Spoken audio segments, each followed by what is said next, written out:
You are listening to BnDnD, a show where we drink some brews and play Dungeons and Dragons. I'm Marquise Hamilton, the Dungeon Master, and I'm here with Sarah Rodenberg playing as Korgan Court Smasher. Robin Jost playing as Beadle Bramble Patch. And I'm Jared Lindenau playing as Mugen Genkai.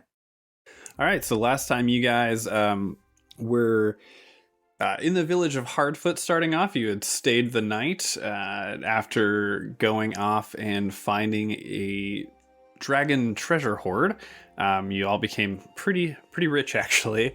Heading back, you guys stayed the night there, and during the night, Korgan was visited by some sort of being that gave you guys a little bit of a hint that there was maybe more to these ruins or to the hills than met the eye.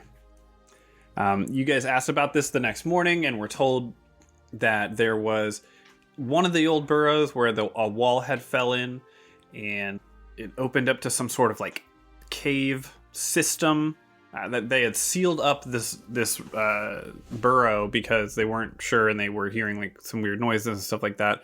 They weren't sure of what was in there. Exploring that, you guys did eventually go down this path and find some ancient dwarven ruins deep within underneath the hills. There were some I don't know if you guys ever discovered that they were troglodytes, these weird cave creatures. Although you never really actually encountered them, except unfortunately Bender did. Caught a glimpse. It was super ugly. It was very ugly. Didn't smell great either. Within these ruins, there was a shining light that you saw immediately going towards that. Mugen wanted to try to, identify what it was, but Korgan, feeling your axe vibrate, kind of like reached out towards it, and it seemed to just kind of suck itself into the axe and like attach itself, and there was a bright flash of light.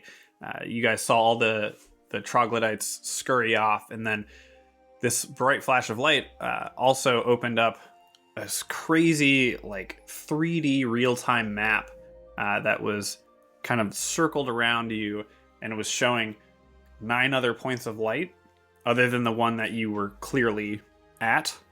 Unfortunately, this bright flash of light also woke up a Minotaur who had some beef with you guys. You guys quickly actually dispatched it, though. Like, wrecked it. And so now you guys are in these dwarven ruins. It's essentially just kind of like a courtyard. A circular courtyard that had the fountain, and there was the glowing shard of light that was kind of floating over the top of the fountain. And then there's like homes that kind of go around this courtyard, and then at the other end of it, from the entrance that you guys entered into, was like a large building that looked like a big dwarven head, and the mouth was like the entranceway, and that's where the Minotaur came out of. So that's where we are now. And what are you guys doing? Well, I feel strangely inspired and stronger. Like I might have excelled in my career as an artificer. Yeah. It seems like this experience together has bolstered your resolve, all of you. So I totally feel more magical. So I feel do a little I. stronger. But I also feel like running at people. well, don't run at us, Korgan. But what the heck did we see on this map? I mean, it looks like several locations. The book ate the map. Mm-hmm. Okay. Mm-hmm. What can you tell your little super adorable book? At the word adorable, you see its eyes pop open, and like just very sharp teeth form around the outside. It like kind of smiles at you. Oh, With like 8 eyes. Yeah. it's so cute. Isn't it? Rub my face up on it. But I think here, if we calm down and rub it a little bit and open the book up, but I think we can actually look at that map now. So we have this map with these points. Where are we, Mugen? I think we're here where this light is showing. And then The one at the burlap foothills. I run around Because I want to see if it moves on the map. I move the... Are you holding light. the book? No, it's in my axe. The light. Oh. Yeah. So I want to run around.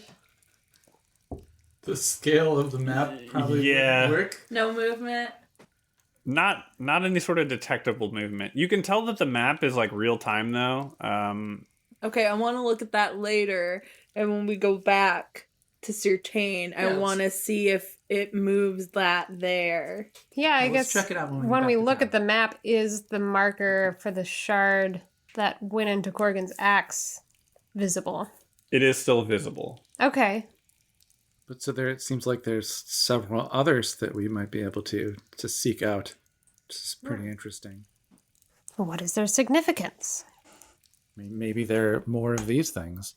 I would like to roll or investigate the runes specifically, like the stonework, so just specifically related to the origin of the stonework. So who built it, all of that stuff. Yeah, I mean, you can roll investigation. I think I gave you a little bit. I feel like you did Or that history. I feel like you did. Did I? Possibly. mountain. You're right. Mhm. Yes, and we said it was mountain dwarves. Yeah. So, well, It's been a few would I weeks. think I probably know anyone who would know more about it than I do? You would think that like the school that you were going to was pretty prestigious in that, like, you know that the majority of the mountain dwarves who left the Caldrag Mountains and the Burlap Foothills and stuff like that, they went and built Certain. So a lot of the knowledge about that would be about their previous history would be housed in Certain. Okay. I don't know much more about these rocks because I did ask and I investigated earlier. I just forgot. But I think I know some people who might be able to give us more details because it's weird that there's mountain. Well, I mean, I guess hills were just mountains once. Well, Right? all those halflings did say that Sure. they did not That's a way to build put it. their homes, but they kind of took them over from. But I think the people those that were built it hill bef- dwarf homes, right? Yes, but you also know that these are the foothills leading up to the mountain ranges. Okay, So, so probably just yeah. got it. Well, I mean, we did just fight a ferocious Minotaur cow creature. What was that guy doing down here, Mugen? I don't know. Can Is this where they live? I just remember he said that we'd taken his treasure, that it was his, and it had attacked. Have you researched them before? I'm pretty sure it was a Minotaur. Do Which you is, know, do they usually reside in dank caves? Really dank in here? I mean, it's a big hole in the ground, I'd assume. mushrooms. I don't Yeah, mushrooms There are mushrooms and stuff. are damp. Off the top of my head, I think they're, usually set by some greater power to maybe protect something, but I could be wrong. Well, I wonder if he has anything on him. Can I start digging through? Does the Minotaur have pockets? No. He's just naked. Yeah. He's a He? big cowboy. You were calling it a he. For sure. I mean, now that we know it's naked, it's definitely... Is it a male? It's got a big old dong. No, I really know, like a loincloth or something on. Yeah. Too late, it's canon. No discernible properties Flopping on dong. Well, you could look where he came from. Yeah, why don't we explore the rest of this cave a little bit, and maybe along the way we can talk about this shard piece that went into your axe and this map that seems to... Yeah, I'm sorry. I knew that you wanted to identify what was happening. I just thought I'd try something and it did that. I'm sorry. Well, that's okay. It only spurred a giant beast to attack us. It's Yeah. Oh, sorry about that too, guys. Let's just not call any. Let's just hope he doesn't have any friends. But if you see anything pretty or shiny, let me know so I can give it to Belzana. sure thing. Let's make sure to keep these torches bright to keep those troglodytes away, and maybe go Got like this Beetle glowy suggested. mushroom. So I think hopefully we'll be okay. Let's go. I'll go with you to look at where the Minotaur walked out of. I think that's fair that we would all head that direction. Okay. Yeah, let's stay close because Okay. I don't feel safe down here. Yeah, if you guys head across the courtyard to the large building with it was like shaped like a dwarven head with its mouth open, being the doors. Very tall, like 20-foot doors, like huge. Walking into this room is it's like a large circular room, and then there's a door that's like northeast, northwest, and then one straight ahead. The one straight ahead and the one on the northeast are broken down and open. They're large metal doors, but they're just kind of like busted open. You can see a little bit further down in there that one seems to be almost kind of like a throne room, gathering hall area. The one on the northwest is, or did I say northeast? I don't remember. You said northeast. Okay, the one on the northeast is looks like maybe it was like a pantry or a storage room. The one that is locked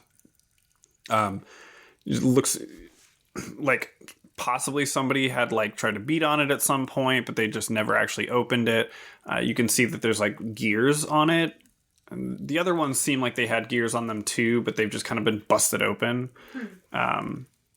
So that's what you see. And then this entrance area is like nice tile, granite tile, and there's like pillars that kind of reach up to the ceiling, and there's like statues of dwarven gods and things like that. Korgan, you would recognize some of these gods, had been taught at your school.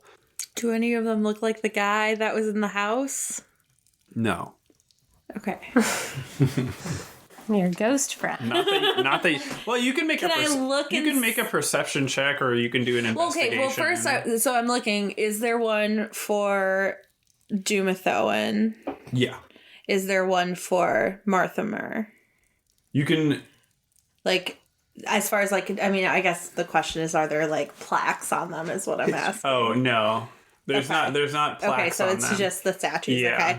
Okay. So yeah, then I wouldn't know, but I recognize the one that's supposed to be Dumathoan. You know that Dumathoan's like the one that's usually worshipped, and so that one is kind of the most prominent. We have a statue just like that in my house. That's only this big. You can do a perception check to see if you recognize any of these other things. Okay.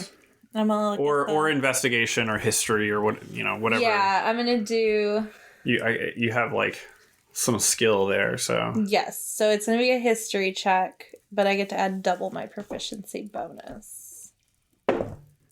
That's a nat 20. I don't need to add shit to that. Tell me about these gods. So you see that most of these are like different interpretations of Dumathoan, but there is like one that's kind of off to the side that definitely looks a lot like the person that you saw the other night.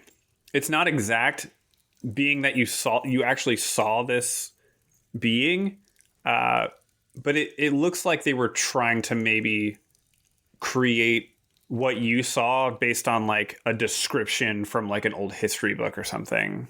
You didn't get it right, but that kind of looks like the guy that I saw. The ghost. When all of time froze and I was left alone in a stopped. Is he handsome? I don't know. Roll a.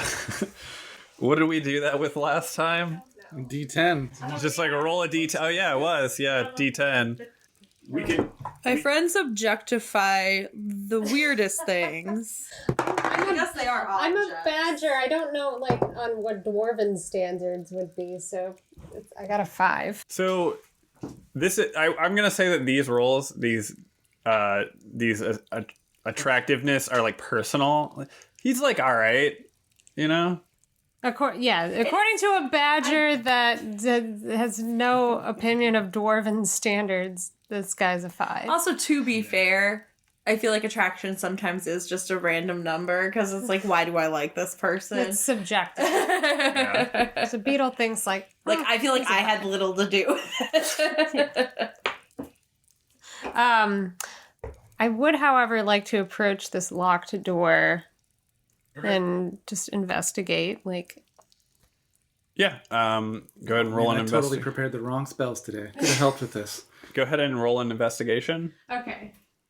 Can I assist Sure. after having offered help action to you to Give advantage. I just roll again. Yeah. 14. Yeah. So you recognize what you see is that there's like a rectangle of crystal that's like inlaid into the wall above the door, and that has like a faint glow to it. And then from there are like 6 gears that kind of go like straight down, over, down, like straight down, over, right, down, over, left, down, and then over, right again. And then there is another crystal that is on the floor, inlaid into the floor. And the gears all have like, it's like a metal on one side and the other, and through the middle is crystal, and some of them have L bends to them. Specifically, the ones that are on like the left and the right do. So it looks a bit like a path or a circuit, maybe, that could be connected. Does it appear that all gears are accounted for on the door? The gears are there, but they are kind of in just like a random orientation. Any way we could try to figure out how they should be oriented.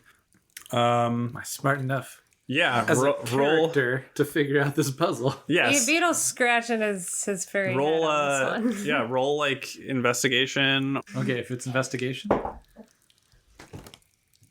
11 plus 6, 17. Okay.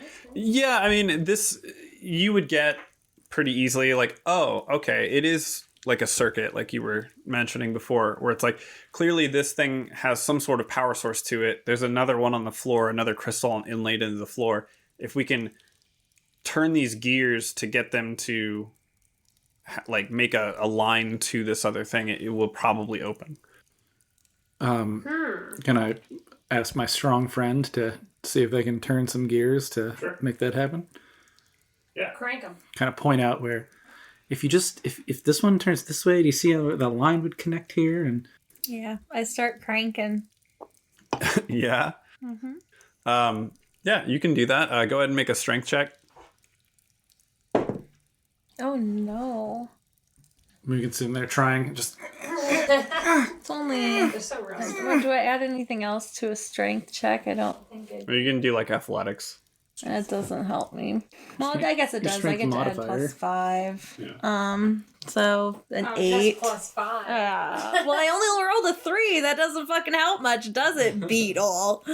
You're able to crank the top one like one notch over. You see that it also cranks the one below it, and then they all kind of simultaneously move. Like one over. They're not matching up right, though. There might be something different or more to it. Did it feel like strength was what was necessary? Like, would someone more delicately be able to? grease spell. Grease those gears. It seems like I just need some yeah. WD-40. Do we have grease? Magical WD-40. Do you have? The spell I used to make the Minotaur slip. That's what I thought. Yeah. I do. Do you Yeah. have a Can slot? grease those cogs. Can I try to grease them up? Yeah, if you think that would help. There's no like visible lock. Do I think that would help? Like from turning it? Do I think if there was more lubrication, it would turn? that would make sense logically. Okay. Yeah, let's try it. I cover the door in grease. It needs lube. A 10-foot. The entire door, like including the gears and everything. I'm pretty sure I don't have a choice. Can't you get it into a bucket? Is there a bin? It have an just alchemy covers jug. a 10-foot square. We'll just do it on the ground over there, and then we'll just scoop some up into a mug and pour it on. Just do I mean, it in he a big did open already say he area. did it. Yeah. Fucking fuck. You can scrape off the grease what you're holding. Hopefully it goes inside in the minute that it exists. Okay, I try again. Sure. Go ahead and make a strength check. 14. Okay. You're able to... It's moving quite a bit more freely. You have to kind of really use your grip strength to hang on because the grease is like a little bit slippery. It's but like when you put lotion on and you try to turn a doorknob. Yeah. Just but for because reference, this is how it works. yeah. But because there's like notches in the gears, you're able to like kind of hang on to it. It does turn more freely, but you can see that like as you line up this first L bend, it's lining up, and you can see that the L bend, to go coming down and then going right to the next gear, that lights up as you line it up with the crystal inlaid into the wall. But it's not lining up with the other gears, like the other crystal path on the other gears is not correct. So maybe can the gears be pulled off and swapped amongst themselves? You can try to do that. Anyone have a crowbar? I do, actually. In my dungeoneering pack, I have a crowbar. Anyone stronger than me who could use a crowbar? Beadle hands the crowbar to Korgan. I'm trying to pry one of these off, even though they're covered in grease. Should help it come off.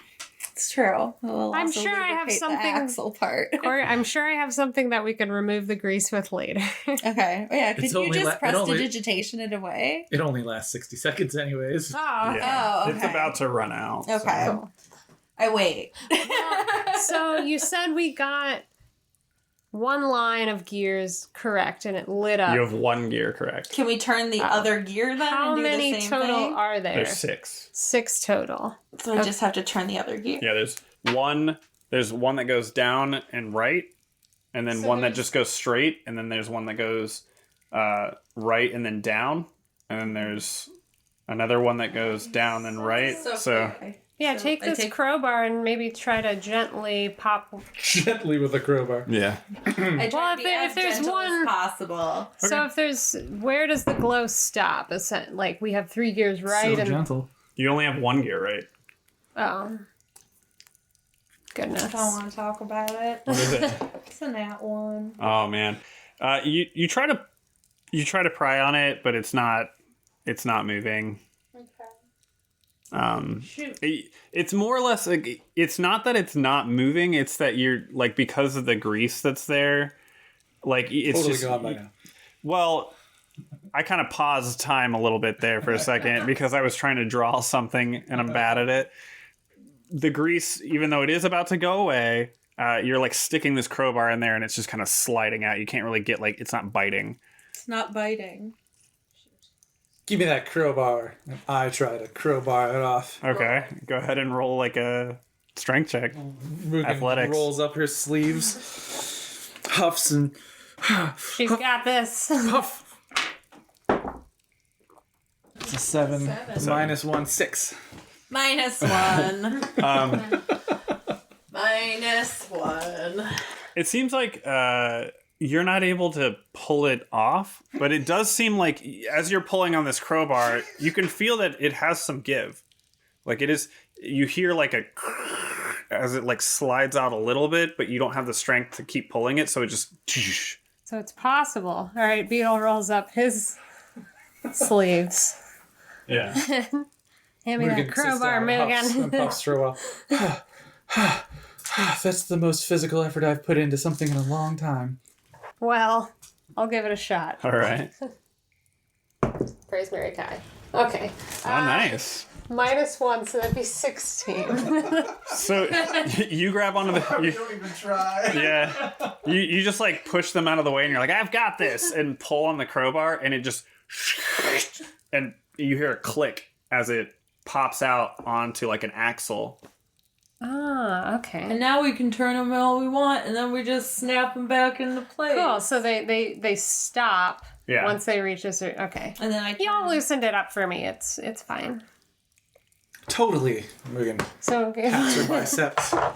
and we can rotate Twiggly it little arm. so that the path now. Yeah. So you can rotate it to where that's like horizontal and it would line up with the L bend on the other one. Okay. Awesome. Where'd that go? Yeah. So was this one that we moved? Yes. the center one at the top. So now it's lined up with this one, right? Mhm. And this one has an L bend down. Is that one correct? No. I was just kind of showing you how it is. They all seem like they're just off, but it seems like this is probably like you're supposed to pull them out, rotate them, and snap them back in. So then could we just take some time? Yeah, you can just take some Yeah. time to do that. Okay, cool. As you guys... If you want us to go one by one, by all No, means. that's fine. Mugen goes at each one ahead of Korgan with the crowbar. And then just, and then just and then passes it off to him. We each put Or- one arm and do it together now. Yeah. So after like a good 10 minutes, you're able to pry each one out, rotate it in the right direction, snap it back into place, and as you do each one, the path of light from the top crystal travels along this path and then into eventually into the crystal inlaid in the floor. And as that happens, you hear a click and the door just as it opens up to a room that seems like it was probably some sort of vault. There is mostly, it looks like an archive that has a lot of books and scrolls, and you also see that there's a couple of different boxes or crates that have random tools and things in there that are kind of gilded. They look a little bit nicer. You do also see that there are two, large statues in the room, kind of beautifully carved, sculpted, that are just kind of standing on either side. Yeah, they're chiseled. There's also, and there's kind of different things that are sorted and organized on different shelves within this room. I immediately start going through the scrolls and books to see if I find anything of interest related to this cavern or the statues, Demothon, or what do you say, Marthamer doing. Marthamer doing. Right. So if you're gonna run in, there's a lot of there's books. Yeah, there's a lot of shelves of books. She's into it. Things like that. I would like to look and see if I find anything with the emblem that's on my axe. Okay. The Morning Star and the boot. You Go said there's ahead. statues, right? Uh-huh. That would be investigate for looking for the symbol. If you're looking for the symbol, you can take time to try to investigate. Okay. It's +0, so 15. And what is Beadle doing? Beadle is looking to see if there's anything shiny similar to the pretty shard that flew into Korgan's axe. Okay, roll investigation or perception, and are you just grabbing things and looking through them? Yeah, just look through stuff. 14. Okay. Like I said, looking for anything that might relate to this cavern, in particular, the shards or the statues that are outside. Okay. So, Korgan, you're looking around, kind of going through some stuff, kind of just walking past the shelves and the different items and things like that. You don't see anything that has the sigil of Mortimer on the surface immediately. You're just kind of walking around, kind of looking through the different things. It might take some digging to see, go through these different things to see if you can find. A lot of it is written information, and then there are other trinkets and different items and things like that. As far as trinkets, do I see anything cute, like a good gift for a cute girl? Yeah, you find there's some jewelry that's very dwarven, kind of Art Deco, chunky gold with really nice, but tasteful, just thick and nice necklace with different. Is it something that an elementary art school teacher would wear? Yes. I don't know if Like that one of is her vibe. Beetle, what do you think? I was thinking something more simple. I think we should give her this giant glowing mushroom. There's Oh, she might like that. There are- She does there- like plants. Yeah, right. There are like other things. That's just like one of the big things on top. But there is like jewelry and things like that that you find kind of like in boxes and stuff like that. You can see they have like a glass lid, and that you can see into them, like almost like a display case kind of deal. And then Beetle, you are able to kind of like, as you're looking around, you do find some cases that have some sort of like gemstones, crystals, things like that that seem to be like pretty high quality. Not a whole lot of imperfections. But Mugen, you pull a book off this shelf, and it seems to be it's written in dwarven. I don't know if you even know dwarven. Although the second one of you guys grab it, so I think Mugen is the first one who would grab something. You hear a slight rumble, and you feel the ground shake a little bit. Those statues don't happen to be of minotaurs, do they? They are not of minotaurs. They seem to be some sort of weird generic thing. They also seem to be some sort of like weird combination of like metal and stone. But you do see that they immediately turn to you guys as one of you guys picks up an item. And everyone roll initiative. All right, so one of them is going to go... We should have investigated the statues before the books. I just learned detect magic. All right, well, this first golem, seeing Mugen pick up the book, its eyes light up, and it starts walking towards you. This room is probably about like 20 by 20 feet. It walks over and tries to... It uses... its hands have like crystal... like almost like crystalline like blades on the end, and it tries to take a slash at you. 13. 13 meets. All right, and I will use the shield spell as a reaction, which creates an invisible barrier, magical force, protects me, and increases my AC to a bonus of +5, so it does not hit. Ooh, yeah, so it goes and slashes at you with this crystal blade hand, and right as it's about to hit, you guys see a flash of light, and there's like a silvery blue like arcane bubble that forms around Mugen. A bunch of pieces of paper. Yeah. Oh yeah, paper. A bunch of pieces of paper come up and stop the blade. Oh yeah, paper. Paper. I mean, I don't know. Maybe it's a theme change after the spellbook ate my spellbook. That is true. You no longer are really you're not attached to a book. I mean, it was kind of the flair of that book. So You're still a page master. Well, no, it can still be paper. Like, the flavor of your spells can still be, like... can the mimic just spit up a bunch of pages? Yeah, let's do that. The mimic, you cast the spell, and the mimic, like, pops open and just spits out a bunch of paper that just blocks this. It's perfect. Burps it up. Yeah. That was my last level 1 spell.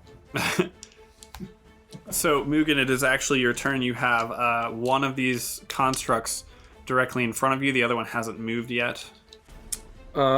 Also, because I cast an abjuration spell, that activates my arcane ward, which gives me an extra 12 HP. Do we still have temp HP from the feast? Think yes. Like It has been less than 24 hours, so you do technically still have that. You're probably super buff right now. I now have 24 temp HP. Nice. Well, you also leveled Mugen. up, yeah. Feeling particularly protected behind her how does that affect? her arcane ward. So there's this construct in front of me that just slashed at me. Yeah. Mugen's going to seem uncharacteristically like a tough lady and just looks at it and says, "I don't like you. Burn." And she uses burning hands which is a dexterity save on the constructs. All right. Does not beat a 14. No, it's not. So it takes 11 fire damage. This is in a cone, so if the other creature behind it was within range of 15 feet. Yeah, so the way that I'm envisioning this, and unfortunately we don't have like a battle map for this, but the way that I'm envisioning this is that you went to kind of like the left-hand side of the room. Korgan is like up front looking at like this back row of like jewelry. The other one is close to you because there was one on either side of the room, but the one that actually came towards you was from the right-hand side. It like kind of ran past Beadle, who was over there. You are able to hit it and not hit anyone else because they were kind of off in the corners of the room, like looking at different things. Yeah, she just opens up the mouth of the mimic book and cone of flame bursts out from it. Hell yeah. So it took how much damage? 11. Nice. All right. Oh wait, that's 46. So 11 plus 4. So 15 damage. Nice. Because it's not at first level, it's at second level. Because I don't have first level spell slots. I greased a door. So, you did a decent amount of damage to that guy there. So, up next is the other one, the other golem, which is actually going to rush towards Korgan, who is kind of, you are like back center of the room. Essentially, these things are just kind of seeing whatever's in their line of sight that like touched a thing. They're just going at you. So it's just gonna rush towards you and also do a shard slash attack. Shard slash. Oh my god, it's so bad though. That's a 2 plus 4, so I don't think a 6 hits you. Sure don't. It slashes down at you, although you are able to just kind of like, because you heard the rumbling and you see this one like going after Mugen, you quickly are able to just kind of like sidestep this thing. It's not super fast. I'm like holding up my arms like, stop. So up next would be Korgan. You are up next. This one just ran up to you and completely missed. I say thank you for coming to me. That was very great. I am going to go into a rage. Okay. And yeah, I'm gonna recklessly attack. I'm gonna take that advantage. Is that a Probably 1? good. No, it's a 7. Okay. A lot of ones this year.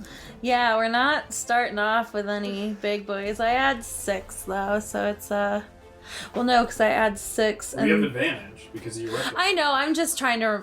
I'm double checking what I'm adding to it, so I just have it in my brain for the next one. And then I just add +2 to damage, not to that roll. So yeah, so that's a 14 or 13. Okay. That's another fucking 7. So 13. 13 does hit. Oh, thank God. Go ahead and roll some damage. So 11 regular damage and 2 force damage. Oh man, yeah. Well, your item is. I was gonna say it has resistances, but your weapon's magic, so you're good. How much was it? 13 total. Okay. 2 of it. Yeah. And then Beadle, it is your turn. It is. Yeah. Okay. Where am I in the room in relation to these rock boys? So the one is over to kind of like the left-hand side of the room. Room's about 20 by 20 feet. One is over fighting Mugen on the left-hand side.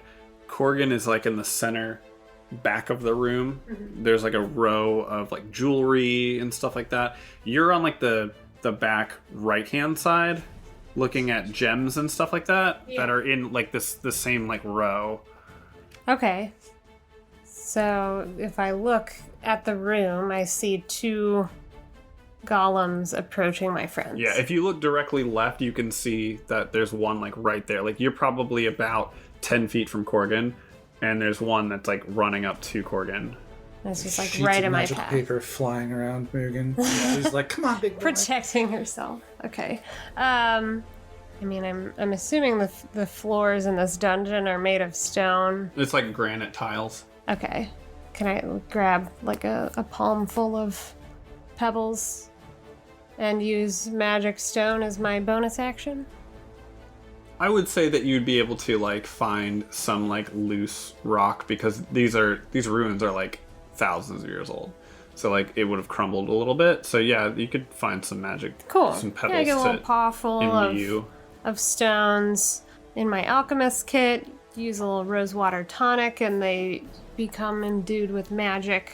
And Beadle's gonna be like, "Hey!" and just launch a pebble at the back of the golem that's approaching Korgan's head. Okay. Go ahead and roll an attack. Yeah, I just need to make an attack roll. Oh, it's a 20. It's a nat 20. Yeah. Damn. Nat 20. All right. Hell yeah. So I critted. Yeah. So, oh, nice. Okay. So 12 plus 3. So You did more damage than I did with an 15. axe with a fucking Damn. magic smacked him in the back of the head. That's That's dope as fuck. David v. Goliath story. Right? Yeah, you see that this a magical glowing stone kind of comes out of from behind Korgan and hits this thing right in the head, and just like a chunk of the like rock just chips off. And there's like a glow kind of coming from underneath, but it seems like hollow inside. And it takes some solid damage. The first one is going to try to smash back at Mugen again. Bring it on. Although I feel like you still have shield, right? Because it's Actually, shield only goes to the end of my next turn, so shield's down, but I'm willing. until your next Yeah, turn, because you haven't gone again. So it's still up, Until right? the start of my turn. So it attacked me before my turn. Then I had my turn. Oh, you're right. Yeah. Oh, It's all right. So it only lasted for your reaction? Yeah. essentially. Well, yeah, because he went next then. Gotcha. All right, that is going was to just be poor timing. an unnatural 20. It was A natural really 20 good. would hit. Yeah. So it is going to do. My arcane ward, the pages flying about, attempting to come down and block and absorb damage. That does 13 damage to you. Poof, the arcane ward, the pages all seem to absorb the damage and dissipate, fluttering about everywhere. Oh wait. Okay. Yeah. So that was. Yeah. I forgot you had all those temp hit points. So it does. It goes to sink into you, and as it goes goes into you, the pages seem to like take that force and weaken that, and it doesn't actually Hurt me. doesn't actually connect and draw any blood or hit your actual body at all. Pages were like, "Get down, Mr. That's President!" right. She's Jumped in the got a way. little tiny fist pointing up at its face. Yeah, these things are like 10 feet tall, so. This newfound confidence in Mugen today. It's lucky you had that. That was it rolled a 5 and a 6 on a d6. Would have hurt if I didn't have this. It is your turn now. ward up. All right, that's it. I'm mad now, and she just does the same spell, the Burning Hands again. So it's a Dex saving throw on whether it hits. It's got a meter beat of 14. Okay. Is there any way I can maneuver myself to attempt to get the both of them now So- trapped next to us within the cone? It is a 15-foot cone. Is it 15 foot wide as well? Well, it's a cone, so it starts at a point, and then the cone goes out, and then that's a 15-foot circle at the end of the cone. Okay. So So yes, 15 feet. it would technically 15 hit the feet other one wide. as well, because it is a large creature, so it's taking up like a decent amount of the room in this here. Like these guys are taking up a decent amount of the room. Korgan is like just out of the way of you, and also would be kind of being blocked by this thing, so it wouldn't be hitting Korgan, but it would hit both of them. Wasn't the room only 20 feet wide? Yes, but this thing is also standing in front of Korgan. So it would hit, like the flames would essentially hit it and like not go through it. I mean, and I know my spell, but I'm not, if I'm trying to aim this, I'm trying to aim it in a direction where they're both in the cone of magical flame. So there's an 11 and a 13. So neither of them succeed, Yeah. so they both take full damage of 5, 5, 10, 14. Oh, so just as much. Nice. As The one that is standing in front of you, Korgan, you can see that it is like deteriorating. It's like melting and kind of falling apart. The other one attacks me. The other one is still kind of, the one in front of you is still going, but it is not. It definitely looks like it's taken quite a bit of damage. The one in front of Korgan is going to go ahead and is going to try to do another slash attack at you. Well, oh, it is a 2. It has advantage. Oh, it does have advantage. It is also, it rolled 2 2s, dude. I rolled 2 7s last time, so there you go. Advantage and disadvantage don't mean shit. Right? It's all based on a die roll. It's like kind of swinging at you, but it's pretty fucked up, and it's some of the mechanics in it are just kind of like not really working, and it's not able to aim correctly and hit you. I don't have any more grace. It is your turn, Korgan. It is. I'm gonna recklessly attack this motherfucker again because he's not getting another turn after this. Shut him down. I like No to security see. systems. A 23. I'm gonna roll again, see if I crit. Oh, it's higher though. It's a 25. I mean, that hits for sure. Okay. God fucking damn it. 2 plus 4 is 6, plus 2 for being in a rage is 8. Okay. And then... And 2 force damage. So 10 total. So your axe, you sink it into like the waist area of this thing, and it digs in, finding like purchase in between like the metal and like cracks in the rock and stuff. You get like halfway through it, and then as the shard pulses and bursts with force, it just explodes the center of this thing as it falls to rubble on the ground. A large glowing crystal is kind of falls to the ground and ting ting ting ting ting, as it like kind of rolls to a stop. That was kind of like the heart of this construct. That's pretty. Maybe she'd like that. Your first thought. Let's finish off the other one. Yeah, Beadle, you see this one explode and fall to pieces. There is one still attacking your friend. You see all these papers that are flying around and kind of confusing it and jumping in the way of its crystal blade arms. And Can I move to You can, the other yeah. one? Yeah. Yeah, I want to just move as close to Mugen as I can, or to the creature that's... you can run over to Mugen. Yeah, I'll flank him. I want to get behind Okay. so that we're Yeah. sandwiching. Close quarters. Hell yeah, you're remembering the flank rules. Beetle is going to stay in the same spot, as far away from this rock creature as possible. But I do believe that it's closer than 60 feet. Yes. So, Beetle's gonna palm up another magical pebble and launch it right at the back of this creature's head. Yeah, okay. Do Go ahead you and roll. like throw it like a baseball, or do you like flick it off your fingers, or You don't really have fingers, you have claws. claws? Yeah, I do have like a nice long badger claws. They're well manicured. I feel like Beetle would totally do like underhand softball pitch. All right. But I imagine Beetle's like the professional softball, like just like fucking like winging it. winding it up way too Yeah. dramatically.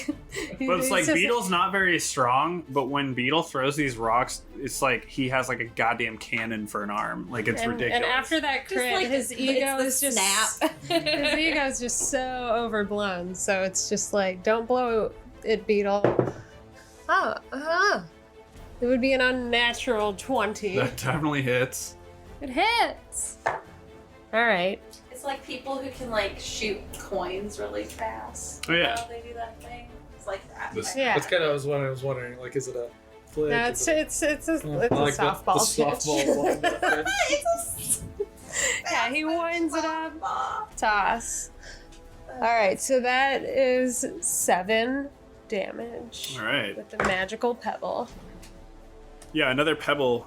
Like Mugen, you're standing there like fending this thing off. Like, come on! And Korgan runs up behind, and all of a sudden this rock just like smacks it in the back of the head, and a big chunk of like stone and metal just breaks off as this stone ricochets off and kind of like bounces off the walls and the ceiling. It is that golem's turn. It is upset. Not really actually upset. I mean, it doesn't really have emotions. It's just kind of like a machine. It is going to continue to try to attack Mugen, though, because that's the thing that's in front of it. Oh, shit, my arcane word is gone.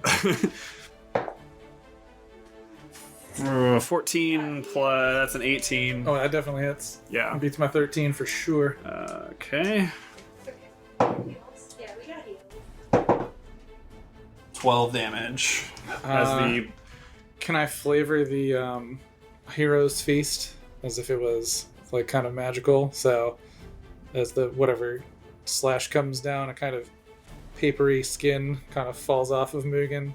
Oh, do you still have hit points from that? I've hit from that. Yeah. Okay, yeah, sure. One was my arcane ward. The other Yeah. was the Hero's Feast. So yeah. But I do lose one actual hit point. from my health. Oh, okay. Hell yeah. All right. Yeah. I mean, I was like, this thing kind of locked onto you because you were the first one that picked something up. So I was like, yeah. But yeah, I mean, Abjuration wizards were kind of tanky for wizards. yeah. Let's not read from the book. Yeah. So then it is your turn, Mugen. Oh, no, like, that's it. And she clasps her hands together, rubs them, and some like lightning seems to come between her fingertips, and she goes and gives it a slap with Shocking Grasp. Is that a spell attack? It is an attack spell.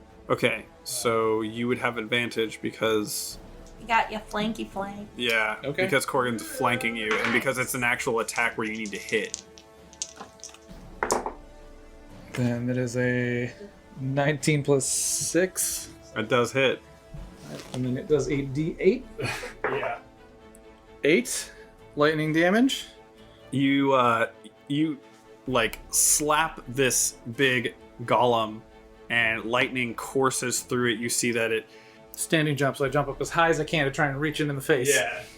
You don't reach the face, but you hit it like in the chest, and you see from the point of contact, it's like what it looks like when like electricity going through wood. It just like goes all over the place in crazy patterns and in like burn marks, and then it just kind of crumbles to dust as it falls to the ground. Oh, good, because I was going to run away if it didn't fall. Yeah. It was made of wood? No, it just looked like that. Ah, okay. Like that, you know, like when like lightning hits like a tree or like rock or something, it has all those crazy like paths, burn paths and stuff. It looks like that. So yeah, you guys have defeated the lesser golem sentries that were protecting this vault archive. Now we can take whatever we want. Ah, yes. Lesser golem sentries. Beetle, do you think that Belzano will like this? And I hold up that glowy stone. The other one also dropped Yeah, Beetle's like... a large like gemstone that's like glowing. That was like clearly it's like soulstone or heart or something. Is this possessed? I can figure it out later if I have about 10, 20 minutes. Yeah, me too. I take the one that I killed. All Can right. we get the other one out of the other? Yeah, The the other other one fell constructs? apart too, and it kind of fell on Okay. the ground. Scoop that up and we'll give it to Beadle. Yeah, And I would. we'll figure out what this is later. I'd really like to figure out what this is. But if Balzan is not into the golem heart, I definitely really think she'd like this glowy mushroom. I'm gonna get her a mushroom on the way out too, because I think we'll walk past the glowy mushroom field again, Oh, and yeah, I there think was- I'll just get her another, and I'll be like, "Hey, I didn't know if you'd like this big glowy rock, but I knew you'd like this glowy mushroom." She could craft like a really pretty lamp out of the glowy mushroom. Yes. I mean, she is like really into gardening. But I will say that wow, there must be something very important in here to have that as the That is true. Yeah, would it be worth our time to spend a little bit here? 10 minutes for detect magic and 10 minutes for identifying anything that we find? I can stand guard. Please do. yeah, that would be perfect. I'm all out of paper protection. I stand guard at the front of the room Okay. with a torch. None of those stinky trog boys gonna get me. All right. So Beetle would like to cast detect magic. Mm-hmm. I guess it says within 30 feet of you. Yeah. So I'm so you'd be able to assuming hit the like room. if I tried to do detect magic on like the glass cases that had the jewelry and the gems. Mhm. I forgot about this. So to cast detect magic, Beetle goes into his alchemy pouch. He brings out a little bottle and he put a nasal spray in his nose Yeah. and he's gonna sniff to see if there's any magic. It's magical sniffer. Yes. You're sniffing around. You do smell something magic in here. Most things are not magic. It seems as though like a lot of this was just kind of like wealth and also information. Though you do, your nose kind of, you follow your nose. You do eventually come to one of the display cases that has like a very nice looking pair of like fingerless gloves. That they're like look like a very supple leather, like black leather, and they seem to have some sort of magic quality to them. Okay. Are these cases locked at all, or can I just lift the glass lid and like? You try. Yeah, I'm gonna. Is it like emitting a glow of that there's magic to these? To you, She's Well, detect magic up. technically, yes, detect magic would like highlight or illuminate things that are magical, but because yours is like sniffer flavored, it just smells like you just smell like really strong. She can also smell what type of magic it is. Mm-hmm. Yeah. So is there abjuration magic on the What case? I learn at School of Magic? if Let's see any? here. Is it on the case or the gloves or? It's on the gloves. Oh, okay. I can identify those if you have them in the case there. There appears to be magical gloves in this case. So I'll attempt to open the lid. No, it's unlocked. You can open it. The whole room was locked and guarded by golem sentries. Like they didn't need to lock the case. They're just for They clearly did. they're just for show. It's so nice that these display cases did not get damaged in this crumbling ruin, but Yeah. this room's pretty intact. So I will grab the gloves from the case. I have paws, so these probably won't be the Well, they're best. fingerless, so They're very tiny. you might be able to fit them on your hand. Beetle and probably- fingerless gloves. We'll think about it. You But could Beetle will hand the gloves to Mugen to see. Would you possibly able to identify? I believe these are magical. She takes them. I'll figure out as much as I can, as quickly as I can. And for 11 minutes, Mugen sits down, holding the gloves, speaking the words to the spell, and taking holding out the components from her component pouch, to cast Identify, which should tell if it's a magic item or imbued, its properties, how to use them, whether it requires attunement, how many charges, if any. What you find out is that these are what is considered to be maverick gloves. It does require attunement. They are uncommon. What it does is that it gives the wearer a +1 bonus to any skill check involving gambling or games of chance. So any kind of, like, if you're like gambling, or if you're trying to like bluff somebody or things like that, any sort of like chance kind of thing, you could potentially use it to like win money. But like, say you're like in a position where you're trying to like convince somebody of like a bluff or something like that, and be like, oh no, like it could apply to there too, because that would technically be like you're gaming somebody or like playing somebody. Beadle, aren't you able to take a enchantment or something from one item and put it into is that an artificer trait? Or is it a thing? I think Beadle can replicate an item. Yeah, I could replicate a magic item. I don't think I can learn off this one, though.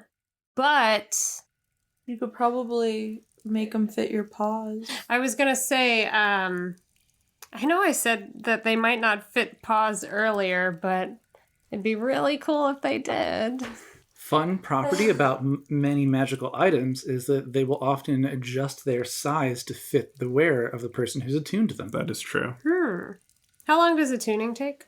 A couple hours. Okay. Well, I'd love to try them on. You can do that. Okay. They seem to roughly fit your paws for now. What kind of fabric are they made out of? It's like a really supple, like leather. Okay. Like very nice leather. Color is going to clash with It's my... black. Oh, okay. I mean, can't you like magically tinker it to be Yeah, whatever you color can you change want? whatever you want. Beetle's like, we'll figure something out. Beetle has plans. So yeah, you found these gloves. Other than that, the room is kind of filled with mostly like documentation, information, books, journals. At the back, there are those cases that Korgan and Beadle were looking at that have like gems and jewelry in them. But other than that, it seems like mostly like an archive of information.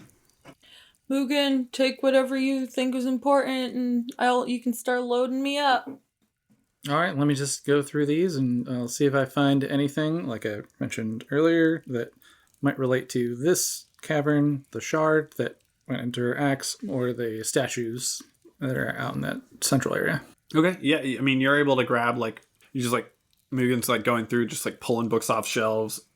You're not able to read them because they are in dwarven, but you do recognize, kind of, based on color and of the, like, Korgan, read me these book titles. the binding, I need your help. and, like, you can kind of see, like, how some of the titles to her. Yeah, like some of the book titles, you can tell that like they match up. There is, so yeah, if you were to read book titles to her, you would read that they're kind of like encyclopedias, essentially, of like the history of the Malta Yonder, and These are encyclopedias of history, and like the a lot of them are like the lineage of the mountain dwarves and their history and kind of their ideas or thoughts on like the origin of this world and this plane and things like that. It's a lot of stuff that it seems like it might be like before, like you guys already know that there are like these ancient ruins that aren't super like well known about, but you know that they are there. This might be information about those ruins and the people before like this whole big calamity happened with the Looking Glass.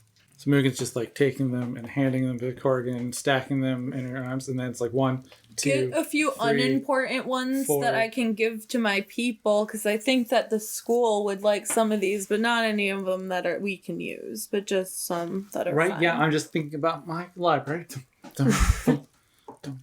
And then pick up scrolls and just holding the scrolls in her arms. So like, okay, we're ready to go. I think so. Beetle taking anything? Any of those items you wanted to pick up, like the necklaces? Yeah, I just want to scoop You're just like, jewels into my bag. Do a sack. Beetle. Into my backpack. Beetle's just like, scoop. Beetle's taking a bunch of like rings and necklaces, and there's a couple gems. There's like some big emeralds and rubies, and there's one like pretty big fucking diamond Oh, okay. that you're able to like get a hold of and We can use these. scoop into the bag. Heck yeah, we can. Right into the coffin. Add it to the coffin. Gonna head to the Sertanian Bank as soon as we get back to town. Yeah, that's a lot. So yeah, you guys kind of like grab and loot this place, and you've got a bunch of stuff. Some that seems to be really rich in money, and others that seem very rich in knowledge. And then, yeah, what are you guys doing? Are you heading out, or are you staying there, or what are you? Let's head back to Hardfoot. I want to... Well, Mugen, could Can you... we check these other rooms real fast? Are they looted? If you were to check the other rooms, you could see that the doors were clearly like kind of broken open, and it seems as though like they were looted. There's like fine tapestries that have like been like kind of like they're like threadbare now, and like stone chairs that are like crumbling and stuff like that. There's not really anything of use, like goblets and things that have been like shattered, broken. It seems like the creatures that you saw before, the troglodytes, probably were in here, and also whenever they weren't, or they were in here for a long time, and then that Minotaur got in here and was like kind of like took over and was just like smashing things and doing Minotaur stuff. Smells like Minotaur droppings in here. He was just doing Minotaur stuff. With her arms full of scrolls, she takes a few minutes and summons Bender back from the from the Feywild as a crab to carry one of the torches. So you can picture this little crab on the ground, Yes. holding a torches, Aw. kind of waddling behind us. Hell yeah. On our walk back, Mugen, could you identify the rock, the glowy rock that was inside those mean statues? Sure, just give me a piggyback ride, and I'll hold that and go through all of the Sounds like things I need while we go. So you climb on. Identify that gem, and hopefully the other one that I'm holding is the same. I climb up. I onto think her- we're banking on that. Yeah, they do climb seem up onto the her same. shoulders, so that it's, like. So I would not think piggyback that, that's horsey right, riding. like if you're very slender and Korgan is like sturdy, like you honestly probably could almost fit if you like on one sat side, Like really perch up on a delicately. shoulder. Yeah. definitely. Um, Daintily perched, legs crossed, horse Yeah. riding style. So you guys are heading out of here with all of this stuff, these books and things like that. Just before we get to town, I want to figure out what the rocks Yeah. are before we. as you guys And a come little to crab carrying a torch. in the little crab carrying this little torch, and yeah, as you guys kind of like come back to the end of the tunnel, and you're getting to the burrow that the wall fell into and stuff. Mugen, you are able to identify that this is what is considered like a soul gem, and it's like a purple crystal, kind of like long, slender, and it is used to kind of store like a soul, or like it can be used within like constructs and things like that to like as like a replacement for a soul. It's not a conscious soul. It's not someone else's soul that was brought in, but Yeah, you It's like a means to- manufactured means soul. to fit. essentially Means to like a, fake a soul, okay. synthetic soul. Like you can apply magic to it and it'll work as like a synthetic. I don't know if that's what Belzano would want. I think I'm just gonna give her the purple glowy mushroom I grabbed on the way out. I think there were some gems and things, and some, Oh, yeah. some Can I fancy have a jewelry, gem, too? a ring. Oh yeah, what I think Give her a this ring, soul you know? gem is exactly what I need. Promise ring. when we were I don't know if I'm making way back at the Dragon Horde, and there was that book, Homunculus for Dummies. This soul gem is going to be exactly what I need. So, if you want to rummage through my backpack, I scooped up all of the necklaces and jewels. I find If there's a pretty enough one for Balzana. I find just like the tiniest little emerald, and then I have my mushroom, and then I'm gonna give them to her whenever. I guess I could go give them. Are we heading out then? You need to go there. Oh yeah. Oh, we're Let's still head on back to our we're cut. out of the game. Okay, let's leave and head back to town then. So Is yeah, it- you guys Daytime? you guys open the door, and you were down there for a couple hours, but you set off in the morning, so Mhm. it's kind yeah, of for like breakfast, yeah. it's kind of like mid-afternoon now, and you make your way back to town, which, I mean, you're essentially like on the outskirts of town, so it doesn't take very long. It's not a huge town. It's like a little village. So you come back, and people are just kind of like walking around, herding sheep around the town. There's you see that Burrower is still just standing guard. But he's like not really growling at anybody. He's just standing there like trying to be intimidating, guarding all of your loot in your cart. You mean our body? Our Yeah, dead yes. Beetle body. gives Burrower a thumbs paw up. He's like, "Rrr," Part of me surprised we gives didn't you one? actually grab his body and bring it with us. I mean, it got thrown around quite a bit. You do see But he was so that handsome. as you guys are kind of like coming back in, like Roscus and the blacksmith is out in front. Flinrid is out. Up her axe. Yeah, Flinrid is out. Like he's like working on some some horseshoes and things like that, and Roscus, just kind of like leaving her home and like going to do something, and they're like, she sees you and goes, "Oh, guys, did you find anything? Or what? You guys were gone for a while." We fought a Minotaur. What? There was The big cow man. He was living underneath nearest your village. I'm really glad we were here to take care a of it. hefty beast. Yeah, I'm very glad. I got this tiny scratch. Just the one hit point. Ah. Oh, that looks I serious. Are you took okay? no damage. It wasn't. I'm great. I don't know what we would do without. I mean, I feel like none of us knew, and we were just kind of on the verge of like destruction there. There's Yeah. still some spooky dark boys that live in there though, but It might just- Troglodytes, I wouldn't really go down there if you Yeah. weren't prepared for a fight or two. there's not Okay. much. There's not really anything worth. You see anything Flinred's like- down there. There's troglodytes down there. All right, well, if you guys are done, I'm gonna seal that place back up. I don't think there's anything else worth He grabs anything like in there. you see him. He grabs like a bunch of like wood boards and some nails, and he's like, "I'm gonna go do that," and walks off. Be- towards- be- Unless you beautiful halflings are really architecture interested down in there, dwarven but- architecture, Yeah, right? beautiful architecture, but not worth your life. Was architecture down there? Like what? What do you mean? Dwarven ruins. Yes. Dwarven ruins would take some time to restore. If That's where that cave went to. That would like opened up. yes. Wow. Yeah, I don't want to go down there. Roscus, we know you don't want to go anywhere I fun. don't blame you. Listen, I'm very small and like scary. All right. I like to hunt. I like to hunt Rabbits, things. yes. Yeah, rabbits and stuff. Okay. Mhm, yes, rabbits and stuff. Well, as long as they're not magical conscious rabbits, then Well, sure. no, if they start Hopefully talking you to aren't me, I'll leave them hunting alone. badgers. Is Belzana Goodness. by your house? I think so. I wasn't asking. I just was looking. Can I see from there? You wouldn't be able to Scanning the see. You crowd. could see her house from there, but I can't see. She's not. there's a lot of tall flowers and stuff that she's growing, so it'd be hard to see her because she's a halfling and very small. I walk over to her You're also house, looking uphill. And then, Belzana, are you home? Yes.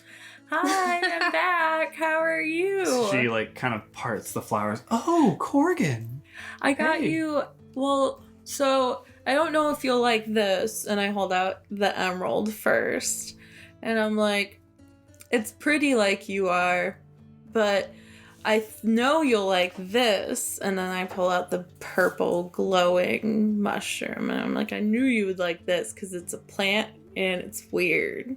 Oh, I love the mushroom, but are you sure you want to give me this emerald? Yes. Okay, thank you so much. And she hugs you very tight. And I kiss her on the cheek, and then I say goodbye, and I run away. Oh, you kiss her on the cheek, and she's still holding on to you, and she's just like, thank you so much, and just gives you a nice mouth kiss. Mouth kiss. It's very delicate.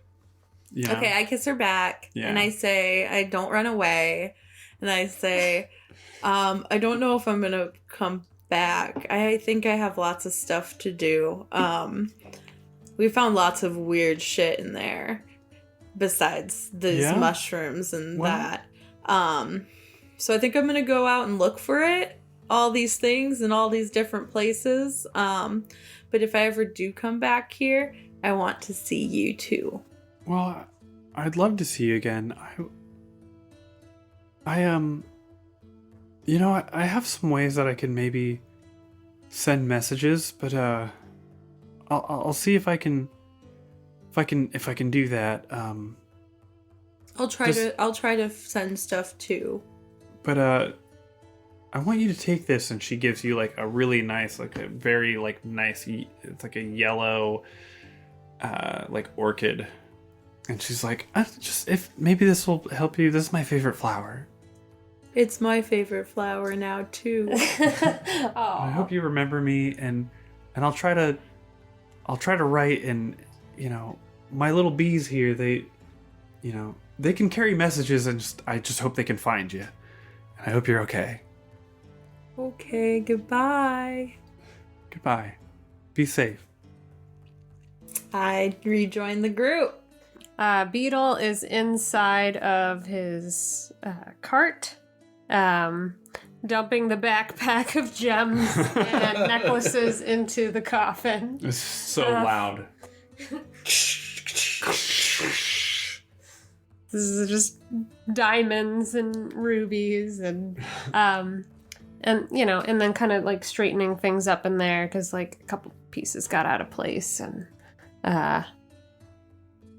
he kind of is just waiting outside the cart with Burrower for Korgan to come back and All right. ready to Kissed roll. me on the mouth. Aww. Oh, really? Yeah. Well, maybe we Mugen could, and I would certainly help as well. We could help you write some nice scrolls. Maybe. She really liked the mushroom. Good. I knew it. Well, One herbalist to another. if we want to make it back to Certain, we should probably head out. It'd probably take the remainder of the day to I get think back. it takes us like a day to do so. It was like Sure, a no day and a problem. half. Beetle, can you take the cart up while I have Korgan read me some of these book titles and passages and maybe some chapter headings, and we can. It's going to be See about what's in frustratingly here? slow for you. Certainly. I will take the reins So- if you all want to sit in the back on the coffin. I hold up and the mimic book. I'm like, can you read Dwarven, little buddy? It just looks at you.